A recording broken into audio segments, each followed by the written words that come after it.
जय श्री कृष्ण। तमारुं स्वागत है अमारी चेनल सिंपल गुजराती रसोई में। तो आज आपणे बनाववानी छे अड़दनी दाळ। तो अड़दनी दाळ बनाववा माटे अहीं मैं एक बाउल दाळ लई लीधी छे अड़दनी।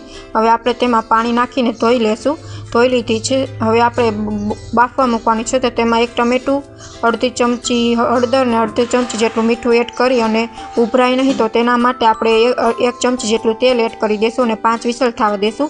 ज्यां सुधी बफाय त्यां सुधी आपणे मरचां अने आदुनी पेस्ट बनावी लेशुं।